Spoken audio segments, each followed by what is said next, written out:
Italian Football Podcast. Hello everybody and welcome to the Italian Football Podcast, the official podcast of Football Italia. I'm Carlo Garganese, joined as always by Nima and On today's show, we will review the weekend Serie A action. Napoli returned to the top of Serie A with a thrilling, feisty and controversial 3-1 win against Inter. Roma joined Napoli back on top with another 1-0 win thanks to Paulo Dybala. Milan slipped up as they needed an injury time equaliser to draw against Pisa. Juventus's crisis goes on. It's now 8 games without a win, 3 defeats in a row. Igor Tudor is really at risk as they lose 1-0 at Lazio. Atalanta are still unbeaten, but they draw yet again as Jamie Vardy scored his first Cremonese goal. And we will have our usual Baggio, Premface and Serie ASS of the week. If you want to support the Italian Football Podcast and receive all of our content that we do throughout the week without any ads, including our free Monday week review show, our weekly Q&A episode, where we answer all the quick questions from our patrons, plus the Thursday midweek review show, plus interviews, post-match reaction, and much, much more. Then go to patreon.com/TIFP and become a subscriber for just $3.99 a month. You can also watch our free episodes on YouTube. My screen has just disappeared. You can become a patron on YouTube. Memberships, go to our YouTube channel on youtube.com/@itsourfootpod for more details. You can also sign up to be a paid subscriber on Spotify. So whichever platform you subscribe us, what is going on with my screen today? Whichever platform you consume us on, Spotify, Apple, iTunes, YouTube, would really appreciate if you give us a 5-star rating, give us a follow, subscribe to us, like us, and by doing that, you really help us to grow. And if you've not already, do follow us on our social media platforms, Instagram, Facebook, Twitter, and TikTok. Do you want to buy tickets for a Serie A match but don't know how? Well, Live Football Tickets is the best place to find Serie A tickets. Tickets are available often for as little as £25, sometimes even less. Buying from livefootballtickets.com is totally secure, and they even offer a 150% refund guarantee on ticket authenticity. So if you want to watch Juventus or Inter or Milan or Napoli, or if you want to join Nima at a Pisa versus Lecce relegation dogfight, then Live Football Tickets is for you. To buy tickets to any Serie A match, simply follow the link in the description of this episode.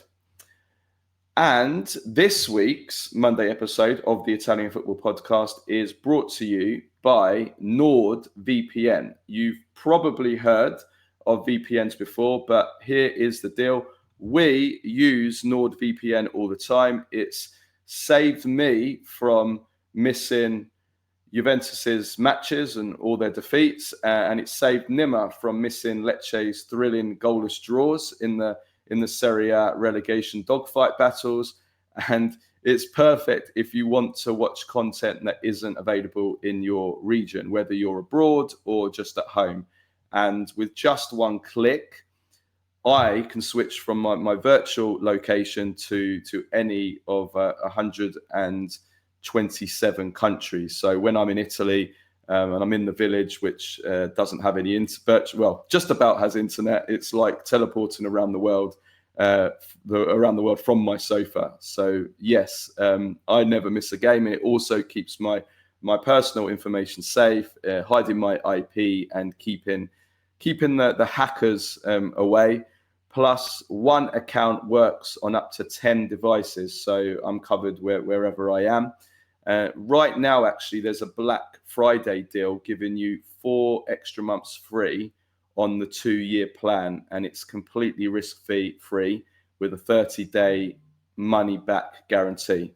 I mean, honestly, it is a no-brainer, and it really helps support the podcast if you use the link https://nordvpn.com/TIFP. You'll find that link in the episode description. Huge thanks though to NordVPN for supporting the show, and thank you everyone for checking them out. I really do recommend. I'm clipping Nick's up. laughing.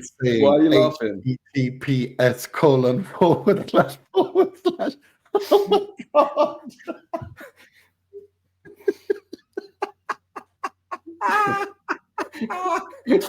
Oh my days. Why just nordvpn.com/TIFB? Like, HTTPS. Well, you've written it down. I'm just reading out what you said. You said to me before the episode, every URL has that. You Jesus said Christ, read. I'm a cracker. You said read exactly what I've written down. So I did that. I did exactly what you said.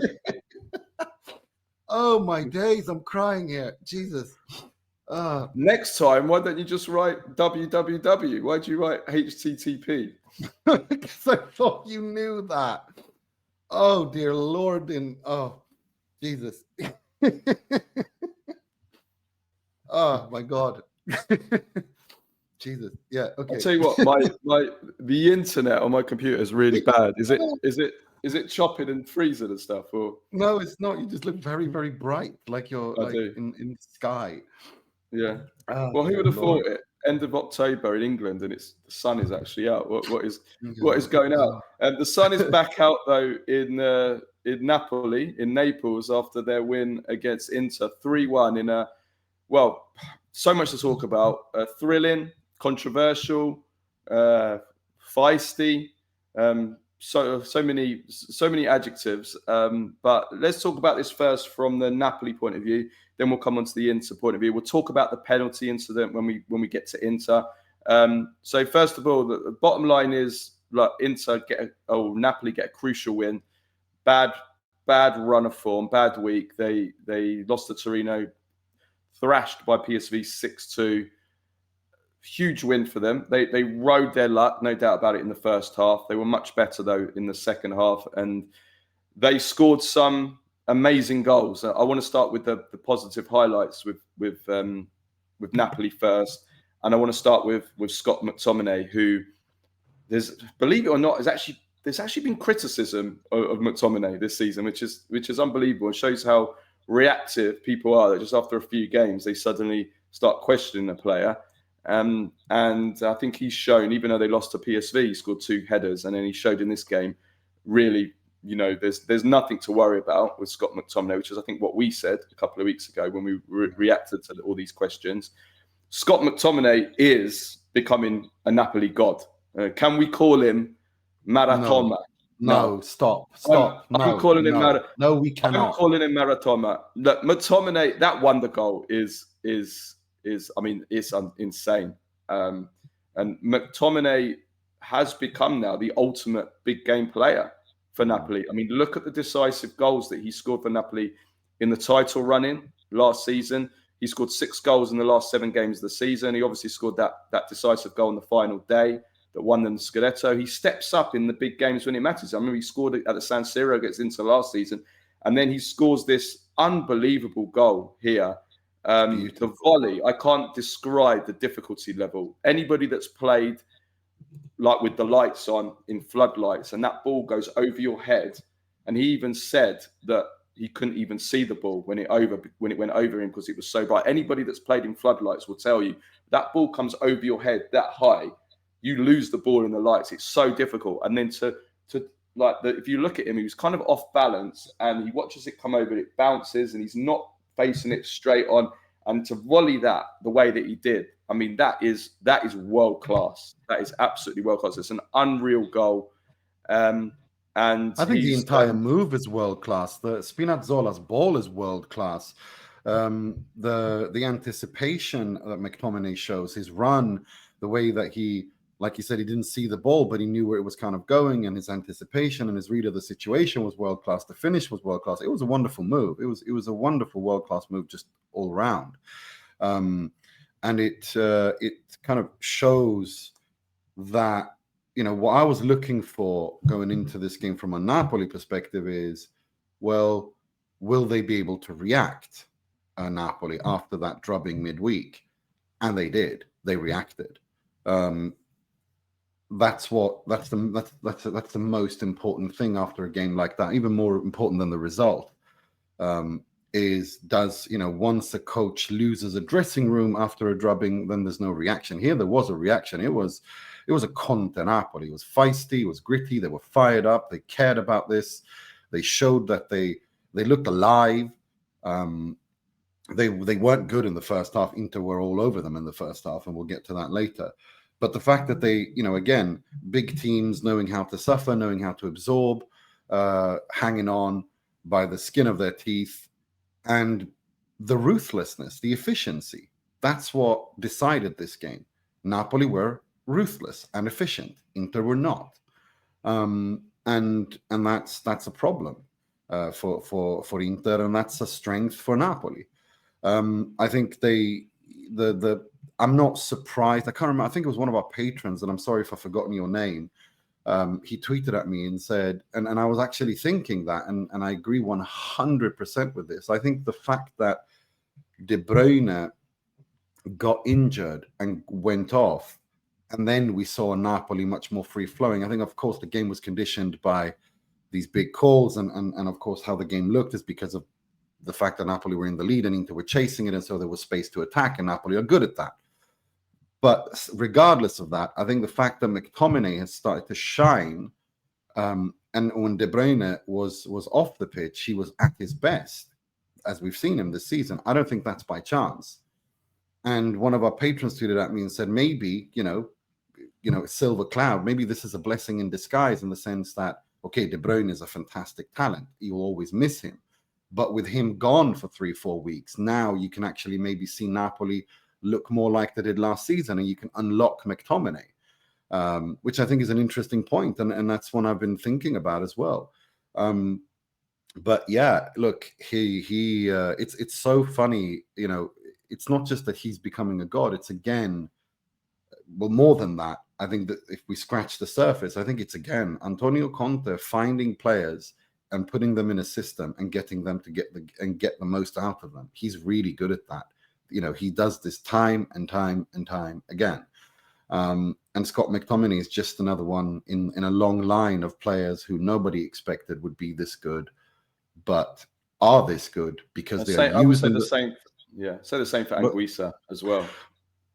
I don't know, because I think Anguissa Spalletti kind of showed as well. Like, he showed under Spalletti that I think he's a quality player. Yeah. Well, the point I was making is not so much Conte. It was more that we never expected Anguissa to be this good when he comes to Serie A either. And yeah, his goal as well, absolutely. Yeah, I'll get to that. I just want to finish the point about McTominay. It's like, I think it's again with Conte, he does this time and time again. Again, we saw Victor Moses being fantastic at Chelsea. We saw what he did with Giaccherini at Juve. He does this with limited players, even with the Italy national team, Graziano Pelle, Eder. These players. He knows how to create a system and get the best out of certain players in that system. And this is what he was talking about after the 6-2 drubbing against PSV as well. He was saying a good coach gets the best out of his players in a formation and creates an alchemy. Well, he's very good at that. Even if and the fact that he can do this with players who are perhaps limited in certain aspects, and he does it throughout his entire career, I think it's just a testimony to what a fantastic coach he is. I would say though on McTominay though, I think it's wrong for us to call him limited. I think he's much better than that. Obviously, Conte has done incredible to maximise and what he's done, but I think there are limitations to Scott. A limited player doesn't score that goal that he done. That's purely world class. No, but I think there are limitations to his game, if you know what I mean. Like, I don't think he's. Yeah, so we're not talking about we're not talking about Eden Hazard here, okay? Like, in terms of quality and talent. What we're talking about is a player who, up until moving to Napoli, was good, but he wasn't anywhere near at this level. And I think the fact that he is, again, we've seen this time and time again with Conte, that he manages to get good players to look outstanding. And that's the point I was making. But it was beautiful to see. It was a beautiful goal. It's just the entire movement, the pass from Spinazzola is just brilliant. The timing of that, and the run and the anticipation, the read of the game, all of it was just fantastic. Yeah, it was magnificent. Spinazzola, shout out to Spinazzola as well. I've said it before. He's my favourite player to watch in Serie A. He did actually make a massive mistake and that almost cost Napoli for the Lautaro chance that Lautaro should have scored. But yeah, just that pass was incredible, and just what a play. I mean, even McTominay said it after the game what a great player he is, and he's so useful as well in this system, and in the fact that he can interpret that wide role in this Conte system so really well, and he can do it on the right, he can do it on the left, he can do it as a midfielder, he can do it as a fullback, he can do it as a wing back. Like he's so useful to Conte and to this Napoli. I love him. I've said it before. You don't get players like Spinazzola anymore in 2025 in today's football. Football is largely all robots, taught where to go, what to do, when to eat, when to shit. You know, that he's just pure feeling. Like Spinazzola is like one of the last humans in football. We can say, like, it's like he's the last human in the AI world. Let's say, like, he's just feeling. Everything he's unorthodox. He just plays with feeling, and I just love him. I love him. He's amazing. We have to give a shout out to Anguissa as well. I mean, that was an incredible goal. And on any other day, we'd have been talking about this for hours. Instead, we've been, you know, everybody's talking about the goal from McTominay, but this Anguissa goal was amazing as well. He's just the way that he's just charged through, and then again the difficulty level to go off balance with your left foot across goal, like the quality, the technique, and the balance you need to pull that off is honestly, again, it's you know, with your weaker foot is really, really, really difficult, and so that was amazing as well. Yeah, no, it was wonderful. It was beautiful. Anguissa is a fantastic player. I think what we saw under Spalletti was the step up in quality, and then since then, I think he's been just outstanding. Yeah, and I think that was the difference. Like you said, it was the big players like McTominay and Anguissa produced that extra bit of quality when it mattered at the key moments in a big game, and that was, you know. Whereas the Inter big name players, maybe in terms of the moments, didn't produce obviously what they did. Before we get on to the penalty and the negatives from Napoli, I just want to say that let's talk about the injury crisis. I mean, this is a negative. This is a big problem for Napoli now. So De Bruyne we still haven't had as we're recording on Monday morning, we still haven't got the results of the exams. So how serious it is. It looks very serious. But the bottom line is this is another big injury for Napoli. They're completely decimated as it is, with Lukaku out till Christmas, Højlund, Lobotka's out till the end of November, Rachmani's been out for a long time. Buongiorno, who, if I can cover it here, was horrendous in this game again, gave away such a stupid penalty. He's having a horror season between injuries and form and not being fully fit, which I think is impacting on his performances as well, because he's coming into these games unfit. His timing is completely off, Buongiorno. Yeah. It's everything about in match situations. His timing, and I think that's more down to, like you said, it's lack of match fitness and match rhythm.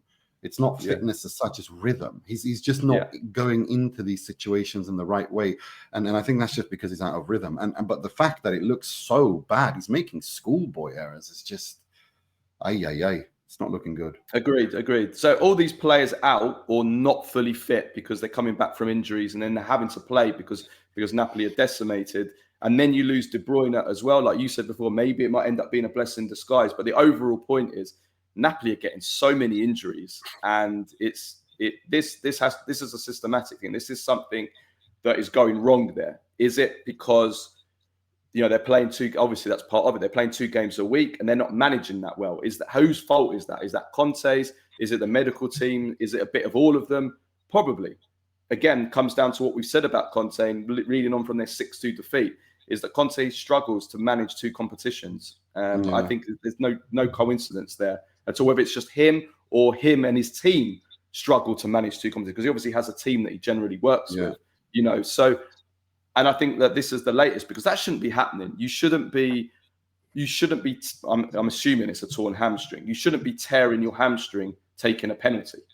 That's something where something's gone wrong in the conditioning and the preparation of the player that he's done. I mean, I said it last week. I said it a few days before this happened. What did I say? I said De Bruyne is playing too much. He's 34 years old. His legs are already starting to go. He's already been having a lot of injuries in the last few years. A 34-year-old should not be playing twice, 3 times a week. He's overplaying him. He needs to rest. And what happens? He tears I'm assuming he's torn his hamstring, and that'll be months. He won't play again this year. I have to say one thing though. I don't want to be like to me, it looked like he'd already pulled his hamstring before taking that penalty. I think it looked to me like De Bruyne just wanted to score and then go off. His movement wasn't good before that penalty. I think I don't know if he wants to address that, but to me that looked weird. The entire movement looked unnatural. Didn't look like a De Bruyne that was fit just when he ran up to it. Like he looked like he was hampered by it. I think it was one of those situations, I'm going to go off, but I'm going to go off after I score this penalty. And I think he made it worse.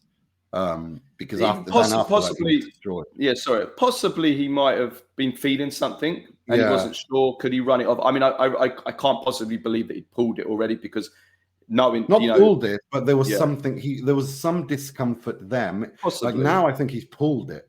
There, maybe it looks like a tear. It looks like a tear. It looks like a tear. There was a lesion before. Now, and I think he kind of knew he was coming off, and he wanted to put an impact. Which, look again, from a morale point of view, if your players are willing to do that for the cause, you're in a very good position.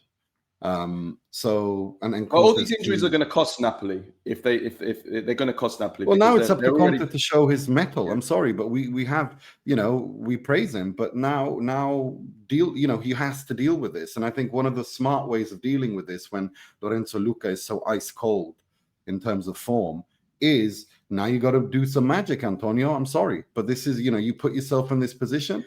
You don't know how to manage 3 matches a week. Now you're in this position. Now deal with it. I mean, he handled it really well, hasn't he? He's kind of done that already in this game because he didn't play Luca, even though he was his only striker, and he put David Neres there, who I think did decently. I think the nice touch for the Anguissa goal. He struggled a bit in the first half when Inter dominated, but largely it gave Inter a different problem. Whereas with Luca, I think Acerbi, the big guys at the back would have gobbled him up. Yeah.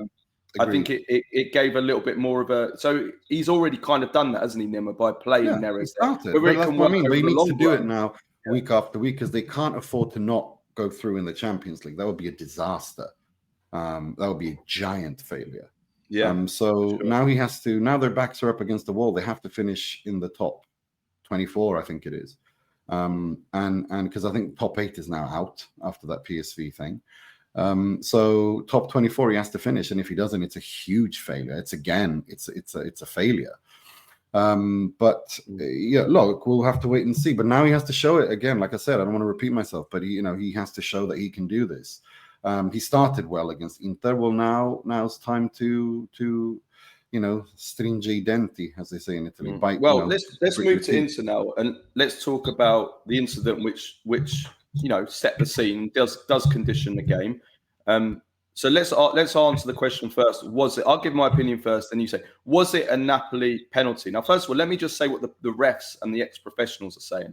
They're almost unanimous in saying that they don't think it was a penalty. Morelli said no. Capello said no.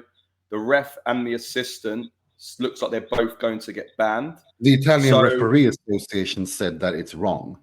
Exactly. That's what I'm saying. So unanimously, everyone's saying it. So that has to mean something in terms of generally what should have been given. From the front, angled and in real time, there didn't seem like there was anything really in it at all. It didn't seem enough contact at all. And again, I've repeated myself 1,000 times. You all know my opinion on penalties, how I hate soft penalties. I hate the concept of penalties full stop. I hate the fact that a big game can be decided or influenced this much by a penalty. At the same time, though, when you see it, the close-up content, and I know the slow-mo always makes things look, the contact always makes contact look worse. All I would say is this: Di Lorenzo puts his body between man and the ball, and then the Mkhitaryan, there is contact. We can debate whether there's enough contact. There is contact where he hits into Di Lorenzo's knee. It's obviously not a Stonewall penalty, obviously. It's not a 100% penalty. But on that angle, I can see why the penalty was given. Because, and this is where I think Mkhitaryan's naive, you can't make a challenge when someone, or try to make a challenge when someone is between you and the goal like that. And I also disagree. This is the one thing I disagree that Di Lorenzo's initiating contact, as some are saying. He's getting his body between the man and the goal, so the defender can't make a challenge, and that gives him the chance to have a free shot. That's what any striker will do. He'll get his, like you see it all the time. If you see the goal Ekitike scored for Liverpool in the Champions League last week, he's running on through on goal. He could cut straight in front of the defender, so the defender can't get the ball. That's what any attacker will do. So I disagree that he's initiating contact. If he's initiating contact, it would be him kicking Mkhitaryan. He didn't do that. He just got in front of him. The biggest kind of weird thing about this is why it took so long, 8 seconds, for the penalty to be given. Well, there's nothing weird about it, because the way that the scandal is not the rigorino per se, and this is a rigorino. There's no doubt about that. This is the soft ass penalty we'll see all season. So but that's fine. It's Rocky who loves to talk about, and we're not going to give rigorini, and then this happens. So that there's twofold here. It's the decision-making process that is the scandal, and it is a scandal. The referee doesn't give it, who is closest position to the situation. The assistant gives it, and the VAR decides not to intervene because they don't see it's a clear and obvious error. That's the scandal, and that's what Marotta was talking about afterwards. That was his main point. He's like, what is the dynamism here? Like, so what are we doing here? What's the right way forward? Because you're contradicting yourself over and over and over again. And then he went on to talk about Rocky comes in, week out, and talks about how we don't want to give rigorini, we don't want to give away soft penalties. So the scandal is not giving a soft penalty. The scandal is the decision-making process, which is just a complete, as we say in Sweden, Polish parliament. Chaos. Absolute chaos. A shit show. Oh, what parliament? Show. What Polish parliament? Why Polish? Because back in I think it was the 1800s, the Polish parliament was a complete shit show, and that kind of stuck in Sweden. And whenever you want to say something is dysfunctional and shitty, you say it's a Polish parliament. Polsk riksdag. You could just say Italian parliament, but yeah. Yeah, well, yeah, but this is just one of those language things that sticks on from like 200 years ago. But yeah, no, that is the problem. That is the scandal. The decision-making process in which they came to this decision is ridiculous. The penalty itself is, I don't want to hear a single word from anyone for the rest of the season about soft penalties if that is a penalty. I don't want to hear it. I don't want to hear it. I don't want to hear a syllable about moaning and pissing about soft penalties when that is a penalty. I'm sorry, because that is a soft penalty. There is no, like, it's just, what do you want me to say? Like, anyone with eyeballs can see it. You have the Referees Association, the head of the referees. You have every single former professional. You have former referees explaining to you why that isn't. If that's a penalty, fine. I don't have a problem with it, but I don't want to hear a fucking word when Inter get a soft penalty as well. I don't want to hear it. I do not want to hear it, because the issue is exactly this, that you cannot sit here and talk to me about Marotta League and this, that, and the other, and that Inter get the most penalties every year, and then that goes against Inter, and we're supposed to hear, yeah, but this side and that's, no. One standard will do just fine. If that's a penalty, then we go from there. That's the point. I agree on the fact that this is the weird dynamic about the referee kind of gets overpowered, usually by the VAR. But but also by assistants who are further away from the action. That I agree with completely. He's in a better position. In fact, I don't even see how the assistant can see it, because nobody understands that. The angle that's coming from, surely his back is turned, so he wouldn't be able to see the knee contact anyway. But anyway, listen, I listen. You know, I'm not going to repeat myself, because I've been doing it for years. This is why I hate penalties. This is why I think that they should be that it needs to be completely revolutionized. But anyway, I agree with you on the process. I agree with you there. The laws of the game dictate that it's the referee that decides. He's not getting overruled. I don't understand why the assistant gets involved. And even if he does get involved, the referee should then use the VAR, but he doesn't. Like this, it's just a shit show. It's the referee that decides. Again, the VAR can recommend an on-field review. It's the referee that decides. The assistant referee can recommend what he saw. It's the referee. And that's the other problem is, and we've discussed this. I remember us discussing it over the Atalanta game against Club Brugge with that ridiculous penalty. You know, where it was like a tickle of contact. Like once the VAR looks at it, because there's contact, the protocols, they're never going to change the decision, which is another debate altogether. You know, it shouldn't be, was there contact? Oh, therefore we can't change it. It should be, was it a penalty? It should be as simple as that. That's what the VAR protocol should be. And then they make a decision. Do you think it was a penalty or not? Maybe they think it's a penalty, but it shouldn't just be, oh, because there was contact, we can't change. But that's the VAR protocol. No, it's because, again, and the same thing with in the Bologna game as well. Like what's his name came out, the Bologna CEO, and said, "Look, he went mad." Yeah, well, he has the right to be mad. Like, again, what is the decision-making process? What is going on here? Like, what you can't turn this into this complete muddied shit show. You have to be clear. What is the protocol? When does it intervene? When doesn't? When is it supposed to intervene? When is it not supposed to intervene? You can't just have this arbitrarily every week. Then it's a campionato falsato, because it's ridiculous. I think we know what it should. I think the rules are clear on that. I just don't agree with the rules, and they're not applied. If we know what the rules are, then why don't the referees apply them? Like, that's again. Well, in this case, I think they did know it. In this case, I know that Morelli has said it should have been overturned. In this case, I think they were applied. I think generally the rules have always been, if there's contact, we're not going to turn it over.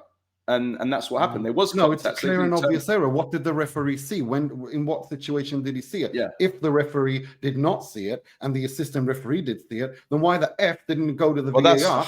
This is what I mean. This is what I'm talking about. That's too complicated as well, because sometimes they say, "Oh, yeah, but there was contact, so we can't overturn it." But then they say, "Oh, but was it a clear and obvious error?" Well, in this case, it was. The decision-making process, Carlo. The decision-making process here is clear as mud, and that's what causes. I know. I agree. I'm just talking about the VAR overturning it. Generally, when there's contact, well, they can't. They can recommend an on-field review. They can't overturn anything unless it's an offside, which is an absolute rule. Yeah. Unless it's an interpretive situation of an offside, where the referee has to come in and look at it. What I'm saying is the way that the VAR, when it intervenes, when it doesn't intervene, they have turned it into a shit show.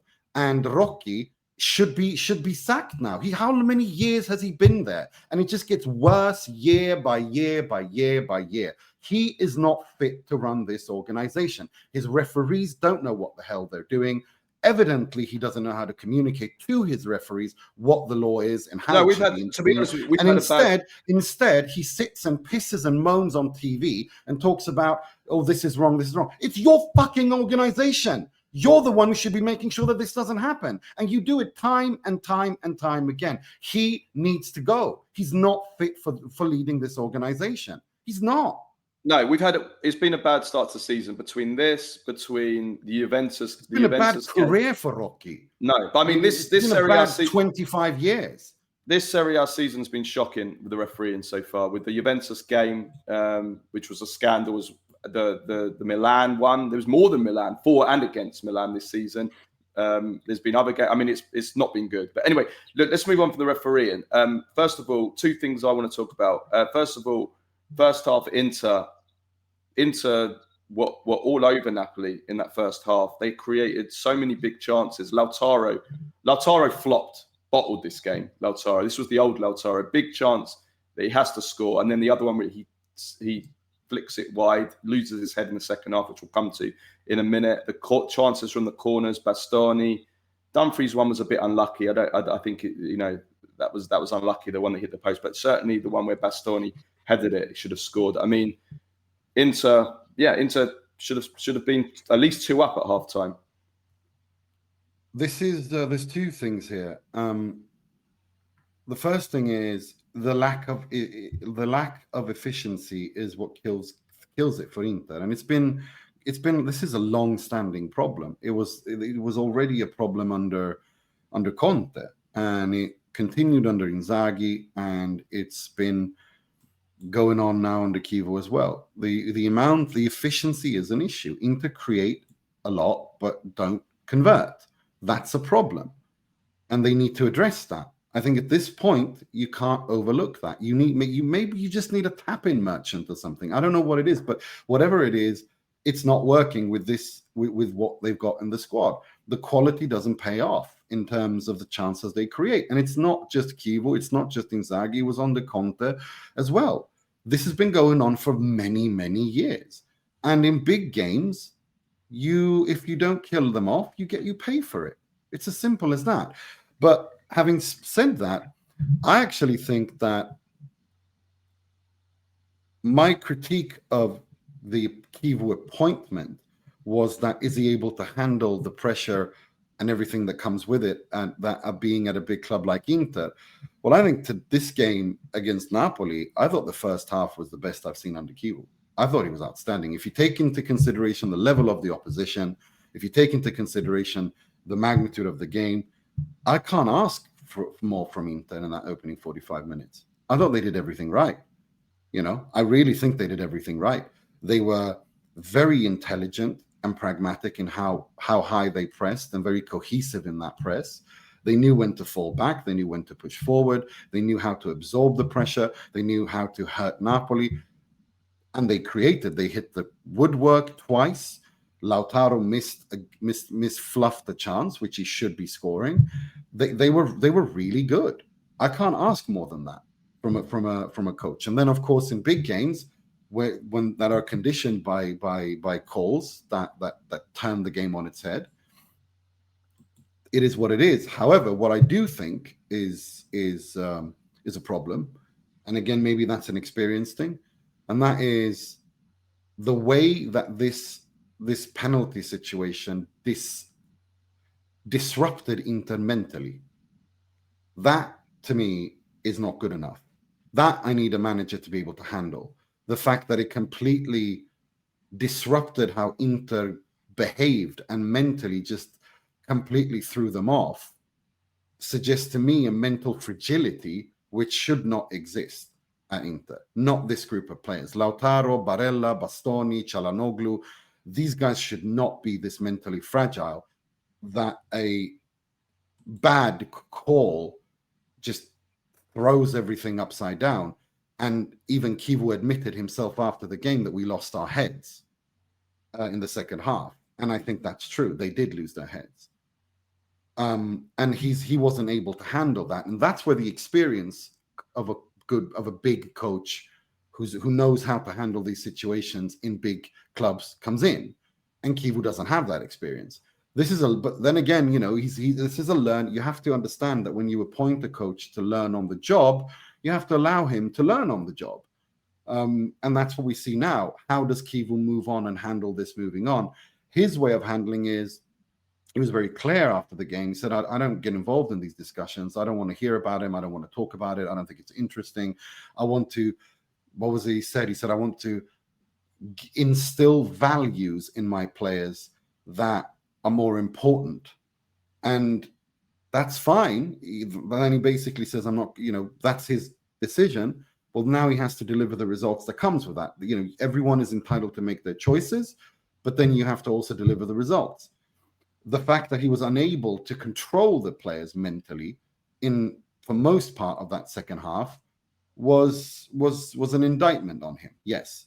But if we're talking tactically, if we're talking how psychologically in the first half, how Inter were prepared, how they looked, I have no complaints at all. I think that they did everything right. I really do. Yeah. So there's not much more to say, really. But it's I think it's one of those, it's a crossroads situation with this now. And that's what I tweeted out, that how he handles this situation moving forward is what will decide whether or not, which is what I predicted when he was appointed, that he will get sacked by Christmas, because there's a couple of big games coming up. And if you go in like this, with this mental fragility against a Milan with Allegri will gobble you up and spit you out. You know, you go up like this against these, you know, even against Pioli, away against Fiorentina, you're gonna, if you don't have that mental strength where you don't let these distractions derail you, this is going to be a horrible season. So this is now for Kivu to see, okay, what does he do? How does he handle this situation? It's a very interesting thing to see. And I don't know where it goes from here. What I do know is that based on what he's done is he's very calm. He's very cool. He knows how to diffuse a situation based on what's happened. Maybe that speaks for the fact that he's able to do that. And just one final point on Marotta, him coming out and saying what he did is interesting. It's been one of those things where Marotta, the CEO, versus where he's brilliant, versus Marotta, the president. I think he's discovered now that sometimes as a president, he absolutely has to come out and defend his club, something he doesn't really do, has never really done as a CEO. There's a difference between those two roles. And as much of a diplomat that he is, I don't think he's quite been very good at understanding this new role that he finds himself in. I'm glad that he finally discovered his courage and came out and said what he did. I wish he would have done that in February, because then when Inzaghi was pissed and he wouldn't have come out, and he hadn't come out and said we don't want to do polemica, blah blah blah. That was stupid, and that pissed off Inzaghi to no end, and that's why he left at the end of it. But regardless, now he's learned from that mistake. Great. From now on, that was an important sign. I want to see more of that when it matters from Marotta, because the way he handled it, regardless of Conte's stupid comments about that, if you actually look at what Marotta said, it was very well expressed. It was very calm. He wasn't angry, regardless of what media outlets are saying, Furia, Marotta. There was no fury. He was very calm, very composed. He was explaining what his problem was. And his problem was, even Ciro Ferrara sat there afterwards and said, yeah, I actually think what Marotta said is very, very sensible. And I agree with that. So, and Ciro Ferrara is a Napoli, is from Naples and played for Juve. So he does not exactly have any Inter bias there. And so what Marotta said was very logical. And I'm glad that he raised it. And he's very good at that. But he needed to do that before. I'm glad he finally did it now. Let's see what happens moving forward. Yeah, just my final point, and then we have to move on. You said that they lost their heads. I agree. They lost. It was obviously something bubbling inside them from the penalty, but they lost their heads. They got played by Antonio Conte. They got rage baited by Conte. They got rage baited by Antonio. Antonio Conte knew what he was doing. Because I've seen the video. If you've seen the video, he accuses Dumfries of diving in a challenge with Neres, his si è buttato to him, and Dumfries and Akanji are just laughing at each other first. So it didn't annoy Dumfries at first, but then if you watch Conte, he keeps doing it. He says it again. He says it again. He says it again. And in the end, Dumfries snapped, and then all the other Inter players and then the Napoli staff obviously are on the same page as Conte. They all get involved. They create this big, massive scene. Kivu said they wasted Inter wasted their energy. Inter lost their heads. It was after that moment, because after the penalty, Inter dominated. They had chance after chance to equalise. Exactly. So it didn't affect them. In fact, they reacted really well to the penalty. Agreed. It was obviously something was bubbling under them from that, but it all came out after, because Conte rage baited them. He did a bit of sonitory there to trigger Inter. Because result, Inter lost their heads. Then it was all Napoli dominated. Napoli had it so easy. Inter created nothing after that at all. So yeah, it was Conte knew what he was doing. Conte was smart. Of course he does, because the game was hanging in the balance, like you said. I mean, again, this is why I actually think this was one of the better games in the Kivu era. If you take into consideration the level of the opposition and the quality of the opposition, the importance of the game, I'm actually I think this was more a rebuttal of my criticism of the appointment of Kivu. This game, up until that, when Conte rage-baited them, I think this is more a rebuttal of my criticism of the Kivu appointment more than anything else this season we've seen. But then after that, when the Conte snapped up that I can do something here to completely destabilize them mentally and derail them, was spot on, because after that Inter just lost their heads, and Kivu admitted it. But that's on him to make sure that they keep their heads. And I think he will, now it's going to be very interesting to see how he handles this. Yeah, but regardless, we have to say 11 goals conceded in 8 games. Okay, in big matches, 7 in 2 big matches against Juve and Napoli, both away, granted, but still 7 goals conceded in 2 big matches. Yeah, 0 I would points. say though, again, and we're going on and on. We went too long on this game.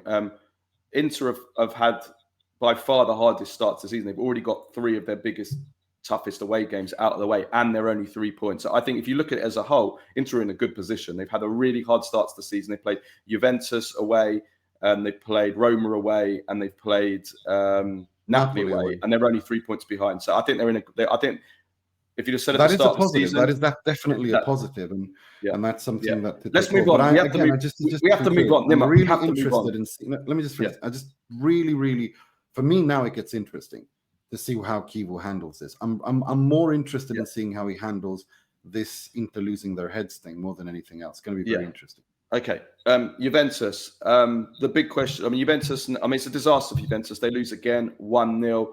The big question is, does Igor Tudor now have to go? The form is a disaster. 8 games without a win, 3 defeats in a row, 8th position, out of the Champions League, top 24, no goals in 4 games, historic record after historic record. It's the worst form since 2009, 16 years since Claudio Ranieri when he got the sack. It's I think 1991 is since they've gone 4. I think if I'm correct, since they've gone 4 games without scoring. Top 4's looking like a struggle, and in this game in particular, Igor Tudor was a disaster. The starting 11 is shocking. So many players out of position. Jonathan David playing as like an attacking midfielder. McKennie playing as a left midfielder. Cambiasso moved to centre midfield. Kalulu obviously still not playing at centre back, playing on the right. Conceição not playing as a high right winger, playing as a lower right midfielder. Just players all over the position. McKennie, I think, played in 3 or 4 different positions in this game. So so much confusion, just no system. The subs were just thrown on at the end. There were so many attackers on that Juventus had no kind of balance or it's, just awful. And once again, Juventus lose to a decimated Lazio team, just like they lost to a decimated Como team last week, where they've got over half their team out.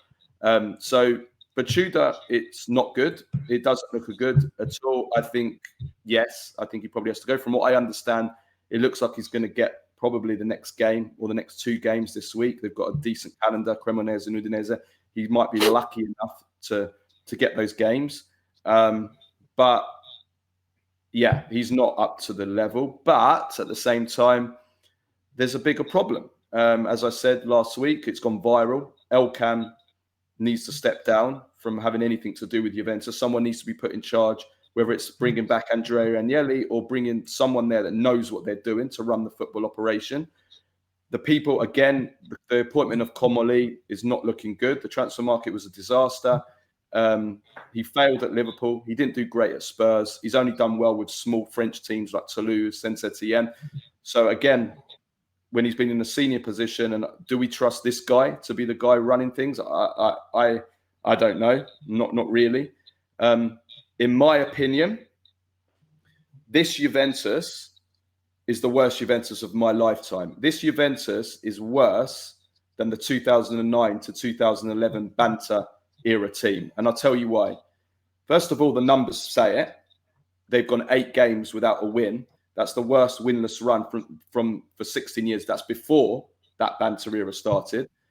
They've gone 3 defeats in a row, 4 games without a goal is the longest goalless run in 34 years.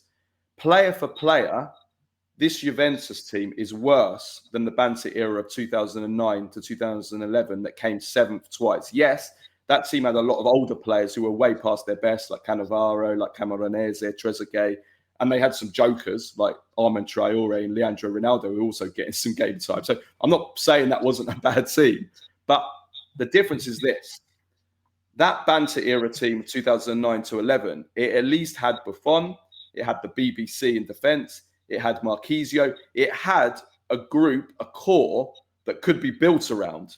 It had a group that, with one strong mercato of buying just 3 or 4 players, bringing in a decent manager, they could quickly build a top team, which they did.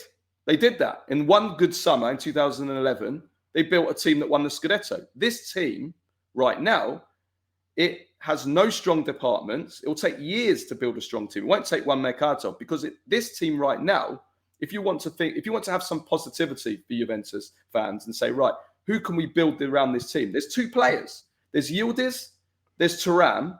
For me, they're the only guarantees, the only hope that you can say, right, we can build from this. And it's only 2 players. And I don't see anybody else as a guarantee. Bremer was, but he's done his ACL. He's now done his meniscus. Will he ever be the same player? That's not a guarantee anymore. Cambiasso, I thought, had hope. He's completely collapsed in 2025. He's a disaster now. He can't defend. The Tudor's hang him out to dry as well by saying he can't play him as a left back anymore. So I've moved him into centre midfield because he can't defend. That's basically what Tudor said at the end of the game. So Cambiasso is not a guarantee either. And that's it. The rest of the team, go through player for player, every other player. Conceição, I think, has a place. I think he has a place, maybe not necessarily as a guaranteed starter, but as part of the squad rotations. I would keep him around. Apart from that, I would say every other player in this Juventus team are not Juventus level. They wouldn't get into any of the other top teams in Serie A. And I don't think you can build around them. So the point I'm making is there's no hope to build from. The strikers, disaster. I mean, I could go on and on, but that's my overall point is this. In that banter of 2009, 2011, at least there was 4 or 5 players that you could build around. Here, I only see Euros and Thuram, and that means that if you want to hope for a better future for Juventus, I don't see it. It's been constructed. That's how badly constructed and run Juventus have. And Yildiz. That's true, but that didn't start with John Elkann. Let's be honest here. This started with the mismanagement under Paratici and Andrea Agnelli. So screaming Agnelli come back as if he's some sort of savior when he's the root cause, he's patient zero for the shit show you see now is somewhat, I can't intellectually make that work. Because had it not been for the mismanagement of Andrea Agnelli, the Juventus wouldn't have been in this situation. Granted, before then, he did fantastic things and he brought Juventus back up and they had a fantastic 9-year run and 2 Champions League finals and so on. But I just don't think Elkann out, Agnelli in is just okay. I'm not necessarily saying it has to be Agnelli, Nima. I'm saying it can't be Elkann running the show. That's fine. Whether that means bringing back Agnelli or bringing someone else back. Yes, he had some bad years, but he had some fantastic years. De Laurentiis had a couple of dreadful years for Napoli, and now he's got it back together. So De Laurentiis, but Andrea Agnelli is the root cause of today's crisis. It was under his watch that everything imploded. Let's not pretend that it didn't. It is factually true that during his end, the end of the Agnelli era is why Juventus have found themselves in this predicament. That's just how it is. And I'm not entirely sure that bringing him back is the right decision. Maybe it's not. Maybe it's not. But the overall point is what I just said. Elkann shouldn't be there. I agree that Elkann is not. I don't think evidently it's not working, and it's not just at Juve. I'm just saying that what needs to be done here is maybe someone else with a fresher approach coming in that has nothing to do with neither Andrea Agnelli or John Elkann. Someone else who can maybe unite the factions that we haven't heard about, But No, look, I think you're being a little bit too harsh if we look at this game in and of itself. I think Juventus created more than enough to score a goal in this game. You know, I think they had an XG of 1.8. I saw. They dominated possession in 60-40. They Provedel, seriously, we have to give praise to I think he's been the most informed goalkeeper in the Serie A at the start of this season. I think he's been ridiculously good. And I think how many big saves did he make in this game? I don't think he really made. He didn't make any. One or two. Well, the definition of big save. I don't think he made any special saves in this game, but yeah. I thought he was outstanding, and I think he's been outstanding this season. Generally, I think we should also it's not just the one from David in the first half was a good save. Yeah, he was a good save, and no, I think he was good, and I think Juventus created more than enough to score. It's not like they had nothing, but Lazio have probably the most informed goalkeeper in all of Serie A right now, and I think he's been outstanding the start of this season. I think that should be mentioned. Him and Mario Gila, they are saving Lazio right now, and they have been for a couple of weeks now. So we really should acknowledge that. But your overall point about Juventus still stands. Absolutely. I'm just saying, I think in this game, I think it was a little bit different. And Lazio really turned up in the sense that they are fighting for their lives, Lazio. I just wonder how long this can continue, because it's draining to play. Listen, Lazio are not good. Lazio weren't good. They competed well. They fought. They defended. The two centre backs were good. I agree, very good. Gila and Romagnoli. I thought Dia was good. I thought Isaacson had some nice tricky runs. But overall, as a collective, as a team, they're not good. They weren't good. They were just fighting and battling and just holding on. They scored a lucky goal. It was a lucky goal they scored. It's a goalkeeping howler, isn't it? Isn't it that shouldn't he do better there? I mean, shouldn't he do better? Well, it took a massive deflection. But he's still there. It's not like it's if it's wrong-footed him completely, that's fine. But he's still the way that the ball just slides in between. I don't know, man. I just felt like I don't know about that. I haven't. I'm not sure it was a goal clear. I need to see it again. But I mean, it's a lucky goal. It's a massive deflection. It flew out to the corner from a weak shot. No, but look, Lazio are a gritty. They are fighting for their lives. And they were decimated. It was a decimated team, and Juventus were not good enough. You could say, okay, they maybe deserve to get at least a goal, and maybe you're right, and maybe they deserve to get a draw. But did they play well? Did they look like a good team? No, they didn't. And their attack is a shambles. It's a shambles. They haven't 34 years negative record. David again. I mean, I don't mean to pick on the guy. He was horrendous in this game. I mean, he looked like a striker that has. I mean, it was his mistake. His mistake. Yeah. It was his assist. The goal. That head back to Basic or to Cataldi. And then he misses the 1-on-1, which was probably more of a save than it was a miss. I think it was a good save. But some of the other things he did, he wasted a 3-on-1 where he did a bad pass to Conceição when Conceição did the dive, and then he was taken off for 65 minutes. He's a disaster. Whether another manager, when a striker completely has no confidence, in his ability and is just second guessing himself. I think that's where Jonathan David is. I don't see what he does. I don't see him good in the penalty area. I don't see him good outside the penalty area.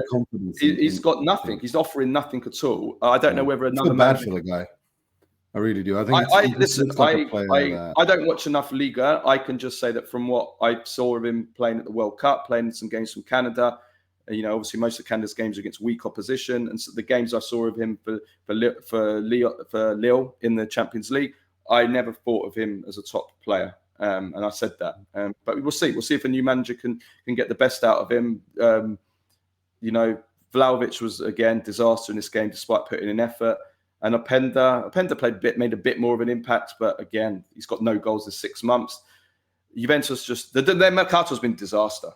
Total disaster. Every single one of their players. Zigrova still seems to have the same chronic injury that he had when Juventus signed him. Why the hell are you signing a player that's had a chronic injury for several months and now he's still got it? You spent all that money on him. I mean, it's just incredible. So yeah, Tudor's at risk.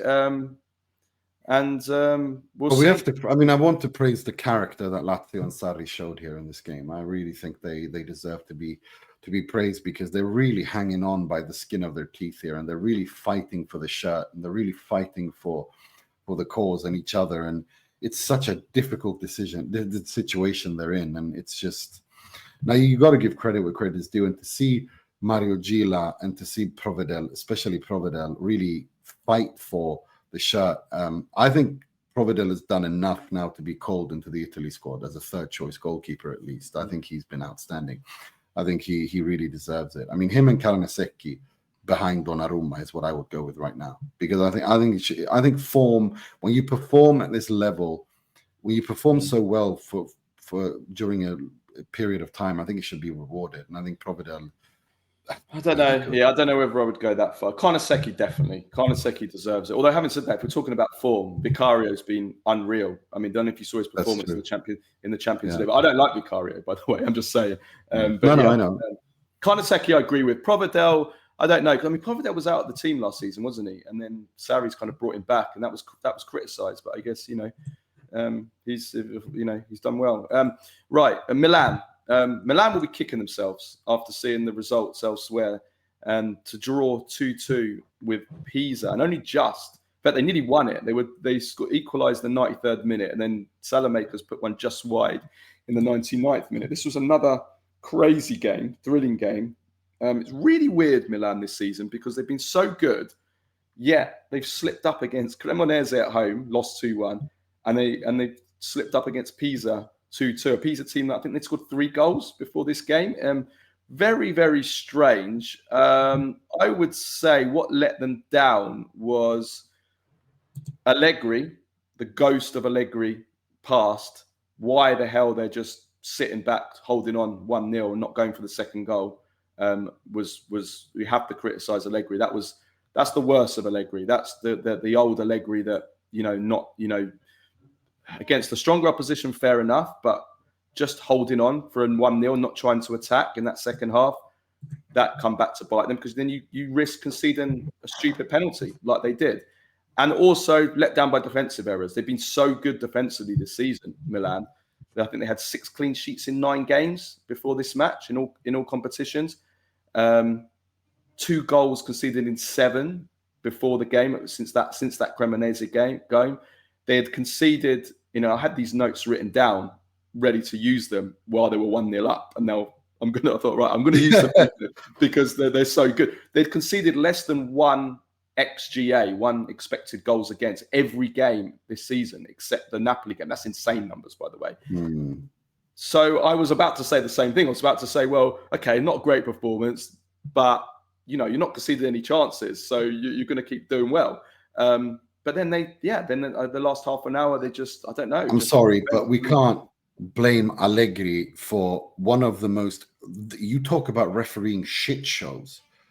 How was this Pisa's 2-1 goal allowed to stand? Look at the assault on Gabbia leading up to that. It's one of the most insane. I thought it was AI when I watched it. How does VAR not pick up on that? Gabbia is, he's flattened in a way that is definitely a foul.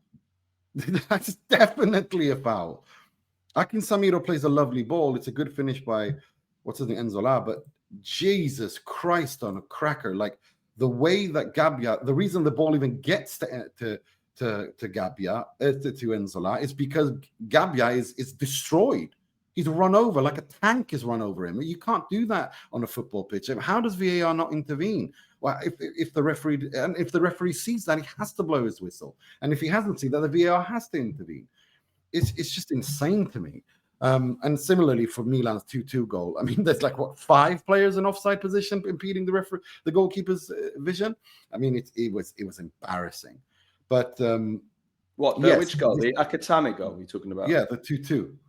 I actually, and I haven't been able to find. I actually haven't been able to find the replay, but I think Pavlovic was in an offside position and impeding the goalkeeper on the first goal as well. But have a look at the replay. See, if you can find a decent replay of that, I haven't been able to find one. At the time, he looked offside, and I think he was blocking. But anyway, yeah, we know referees. It was shocking, but we know referees are bad. The 2-1 goal. I do blame Allegri. I think you're 1-0 up against a team as bad as Pisa. You've got to go for the second goal. They didn't. They just held back and they allowed Pisa to come onto them, and that happens when you don't get that second goal and kill off the game.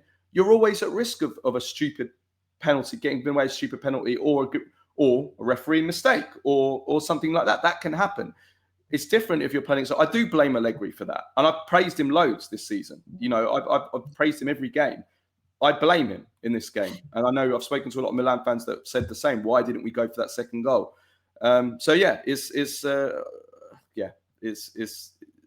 Milan have been decimated, so you know. But against Pisa, I think no excuses. You can't blame the ref or this and a bad luck and this and that. You know that this is 2 points. But we can't also pretend that the game isn't conditioned by insane decision both ways. Of course, yeah.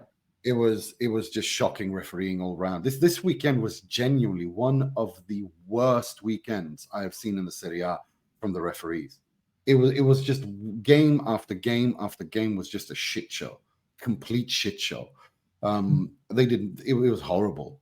It really was. And we're gonna have to we'll have to speak fast on this because we're way over. But I want to ask you one question, Nima. Should Milan sell Santi Jimenez in January? He's got 1 goal in 10 games this season, 0 goals in Serie A since May.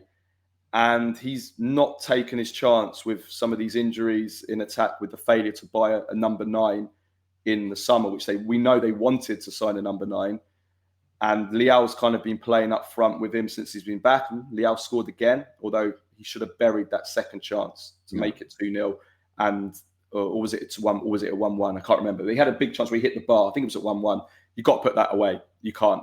You got to be ruthless, like Allegri said. But Jimenez is not doing it. He's not doing it. So should Milan sell him and buy a striker in January to try and win this? If they're going to try and win the Scudetto? Look, I think it depends also a little bit if he doesn't score, but how does he help the others in terms of putting them in goal scoring chances, and how is he effective in the build up phase, and is he effective in how he puts Pulisic and Leao in goal scoring positions? The jury's still out on that. But if we're just going off of his goal scoring, then yes. But I want to wait a little bit and see. I want to wait out at least November to see how he does in terms of the overall play and how Milan play before I give an answer on that. But the stats are terrible. There's no doubt about that. He's not scoring enough. He's not making enough assists. But I do think that the last few weeks, I think I have seen something to be positive to build around. I think he works well with Leao in that attack. This game, obviously, not so much. It was a false step, as they say in Italy. But I want to wait. But yeah, the stats don't look good. There's no doubt about that. And this is Italy. At the end of the day, you're judged by the goals and assists you produce, and he hasn't produced any. He hasn't produced anywhere near enough good enough. But I do think that I want to wait to see a little bit more in his overall play and what he produces and helps Milan to create, if that makes sense, before I say anything definitive on that. And speaking of saying something definitive, I want to apologize to Alexis Salamakers. Like, dude, this guy what is he doing? Like, he was at the end. Yeah, I mean, listen. He always was a FIFA street player. Like, technically, like, you know, he couldn't transmit that to the pitch.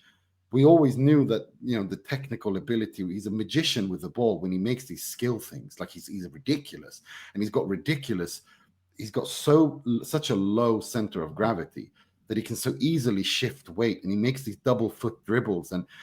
But bloody hell, now that he's learned to play on an actual pitch, this is a good player.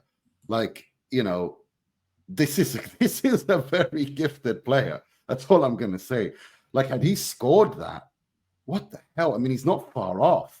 There's not many players that can even think of doing that, much less actually doing it and he misses by not by much, and the shot as well at the end.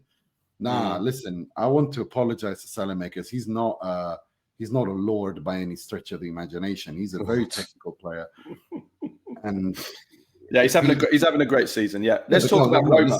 No, seriously, I want to apologize to him. Yeah, because, okay. Wow.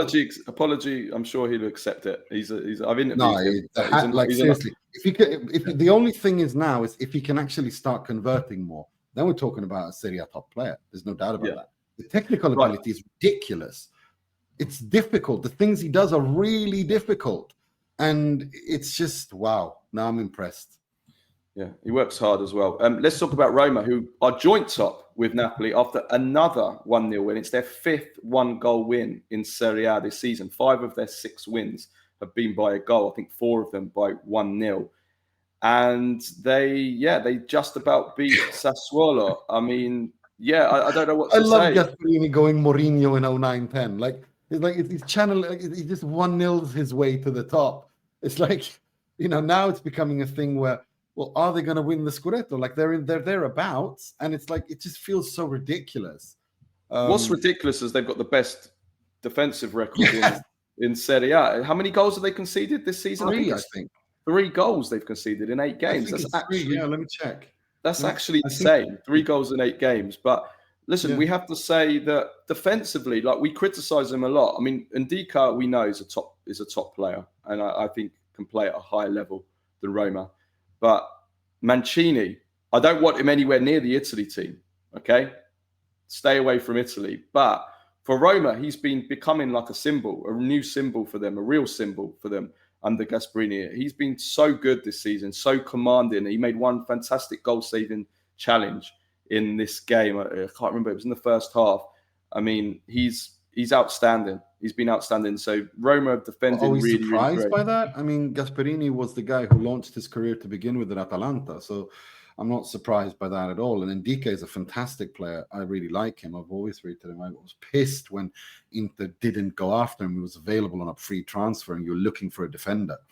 So, no, look, they have good defenders. They have a really exciting young goalkeeper in Svilar. But they just look, it's weird because on the one hand, the defensive stats are outstanding. But when you actually watch their games, and I was talking to a Roma fan about this, he's like, we're so wide open, but teams just can't seem to create against us, which is weird.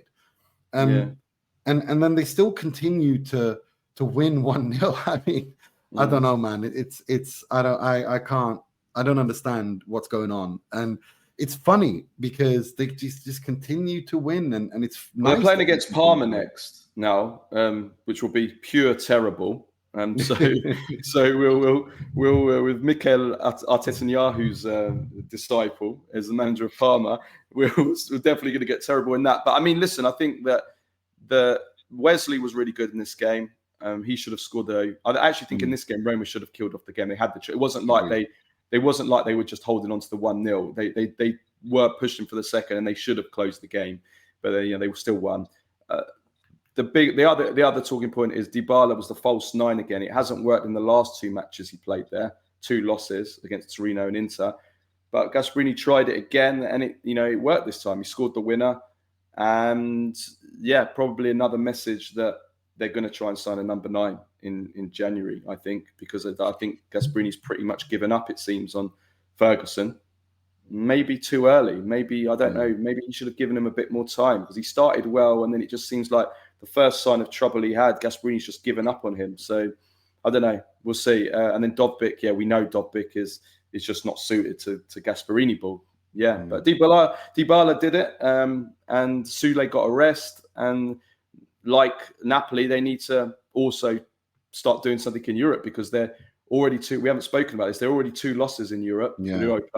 We thought they might have a chance to win the competition. Well, they're at risk of going out right now. Yeah, they are. They really are. They have to win the next few games, and it's Rangers and Celtic away, I think. So it's not easy at all. Not easy to go away to even the Scottish League in 2025 is not good, but it's still those places are difficult places to go for any team. It's the crowd is crazy and it's like on top of you. No, but look, it might be a situation where he's just like, maybe he's just punting the Europa League and focusing on the league where they're doing well, which is, if they pull off a top 4 finish, who can, you can't criticize too much. Yeah, they'll do work in January. There's no doubt about it. Bailey had his debut. But the other weird quirk about Roma, which is really strange this season so far, in addition to the whole what the fuck's going on, they're not conceding goals, is they're playing better away from home this season than they are at home. They've won 5 from 5 away from home this season in all comps, like 100% record. Whereas at home, they've already lost 4 games in all competitions. Torino and Inter in Serie A, and then the Pilsen, and I'm trying to think, it was a French side they lost to in the Europa Lille, League. Wasn't it Lille? Was it Lille? Yeah, I can't remember. Or were they at home against? Yeah, they were home against. They were. They lost. So that's just really weird. Really, really strange.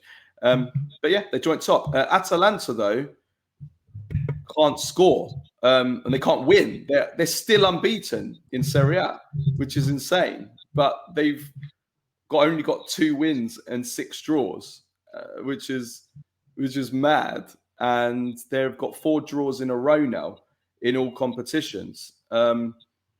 This game didn't create so much, but the issue within these draws in the other games generally hasn't been so much creating the chances; it's been putting them away. It hasn't been the kind of traditional problem that Juric has had in all his career, in which he struggled to create. They've had the chances, but this game was a strange one, really. It was, they were. Vardy scored his first goal for Cremonese, which is a great story. 78th minute, but then Brescianini equalises in the 84th minute. So kind of a mad ending. No, it's crazy with Atalanta because they do create. Like, it's just they can't score, and that's not on the coach. Like, again, the coach can only put the team out there and make sure that they create and they're in balance in both phases, and he's done that. But when your players can't convert, and for whatever reason, there's only that much you can do as a coach, really. I think they need to maybe buy a striker. I mean, I don't know. I don't know what they need to do, but they need Lookman to be firing on all cylinders again. I mean, that's kind of, that kind of killer instinct is what he would provide that Lookman.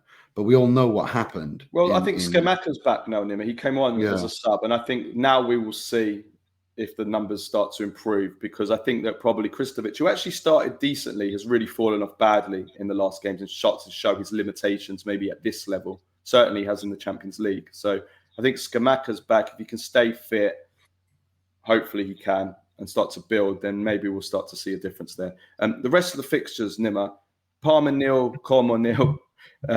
It's always Parma nil. Udinese 3, Lecce 2. I bet you love that game. Torino 2. It was fun. Torino 2, Genoa 1. Vieira apparently has this midweek and this weekend to save his job. Otherwise Vieira's out. Hellas Verona 2, Cagliari 2, and crazy game. Crazy.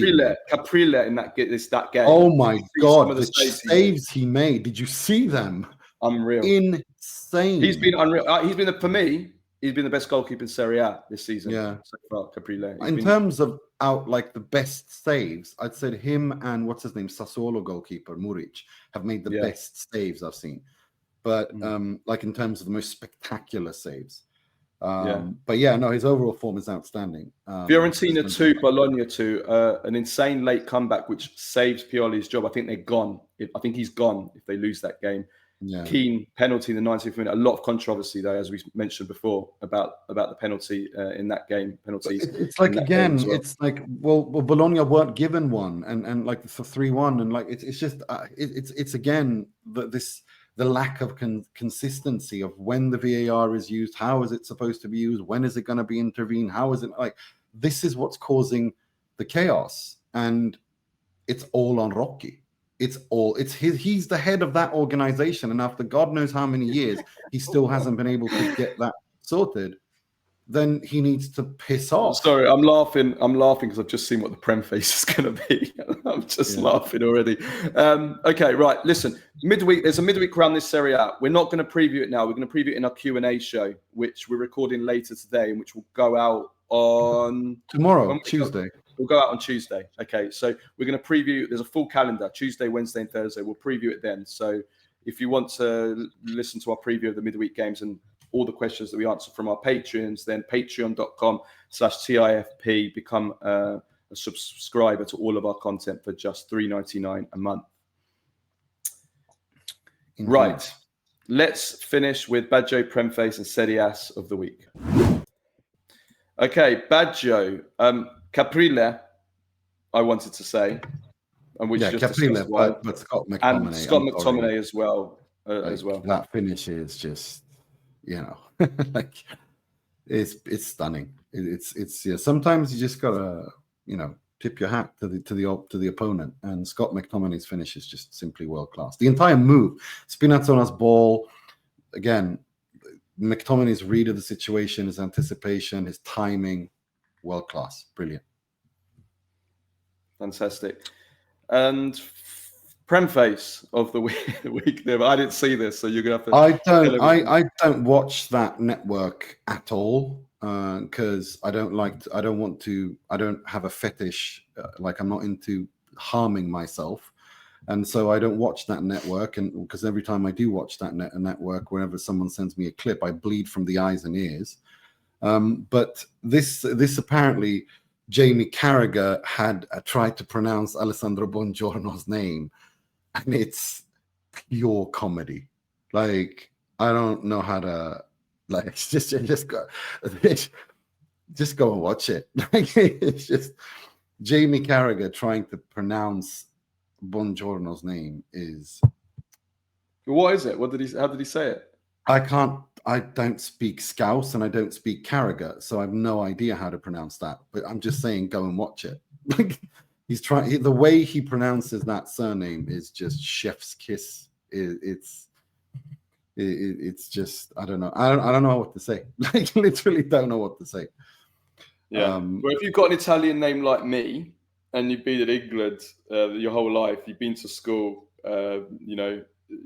my name, you can only imagine with the surname Garganese how my name has been butchered over the year. In fact, my first name, for my whole life, I've been called Carl and Carlos. Do you know how many people call me Carlos? I get called Carlos all the time. It's like in England, anyone with a foreign name beginning with Carl, doesn't matter. You're getting called Carlos. Carlo, you never get called Carlo. But yeah, there's been some great ones in the UK over the years. I always remember Chris Kamara, the way he used to pronounce Giaccherini. He used to call him Gaia Kinelli. Gaia Kinelli, which was brilliant. Never forget that. Shout out to our patron Tony Dejano for sending this in to me, because like I said, I try to stay clear of everything that is on that network because I think it's just a clown show from start to end, and that gives me nothing. But yeah, watching Carragher trying to pronounce Buongiorno it's just it's very funny. Pirlo being called Perlo was another one. Perlo. But I mean I can't. I get that because that's just English, isn't it? How you pronounce like certain things are difficult because of the way that you. But it's not wrong. It's just it sounds. It's it's Pirlo. I get it, but it's not like. But we used to have a Giuseppe. We used to have a Giuseppe in my year at school. He used to get called Giuseppe quite a lot by Giuseppe. And they always used to spell it wrong as well. We used to put GUI instead of GIU. Giuseppe. Used to get that. Brilliant. Giuseppe is fantastic. Yeah. And Serie AS of the week, it has to be the referees. It is just one long shit show after another, game after game. If it wasn't the Juve game, it was the Milan game. If it wasn't the Milan game, it was the Napoli game. If it wasn't the Napoli game, it was the Bologna-Fiorentina game. I mean, it was just one ginormous screw-up after another. It was a festival of incompetence and stupidity for the entire weekend. from Friday to Saturday. It was embarrassing.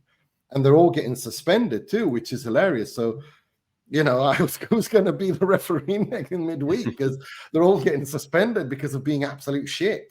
So I don't know what's going to happen in midweek if this continues at this rate. Referees, eh? Referees. No, it's just a complete shit show. It's a complete. You'd have loved to have seen me when I used to play football. The arguments and fights. Do you know how many times I got yellows? I got sent off twice in my career for red cards for dissent. I used to argue with the refs all the time. Brilliant. I told you about the little Hitler, did I? There used to be this little guy. There used to be this referee in the Bedford leagues who he was tiny. He was about 5'1", like tall. And he used to hate, because I played, when I played Sunday League, I used to always play for kind of like teams with Italian names. And he obviously hated Italians because he always used to just like go against us all the time, like just to cheat us all the time. And Italian discrimination. We used to call him, we gave him the nickname Little Hitler. And there was this, I never forget, he sent me off. I think he sent me off at least once anyway. My dad came on the pitch no, he sent me off twice. The second time he sent me off, my dad came onto the pitch, like to beat the shit out of him. He had to get like stopped by all the parents and stuff. And I remember one decision he did, like the whole game, he didn't blow for us once. And in it was like the 80th minute, with about 10 minutes to go, he finally gave us a free kick. And all the supporters and the parents for our team on the touchline, all started like sarcastically applauding, like, hey, you finally given us a free kick the whole game. You know what he did? He changed the decision around, and okay, I respect him. I respect. That is gave it the other way. No. That is brilliant. If you're that is elite, world-class trolling. At that point, you can't even get angry. That's brilliant. Because and all they did was cheer. Oh, it was unbelievable. Was it Ronan Murphy that was the referee? Because that's the kind of things I expect from Ronan. If you don't know, probably someone from his family. Although Ronan's about 6'5", and this referee, this little Hitler, was like 5'1". No, because when it comes to being a wind-up, like Ronan, he's a journalist. He's on Football Transfers. You guys work together for many years, and I know you work together now at Football Transfers. When it comes to winding people up, he's the biggest wind-up on all of football Twitter. Like and it's so blatant that he's doing it just to piss them off. And he does it time and time and time again, and they all fall for it. And it's like, I just think it's hilarious.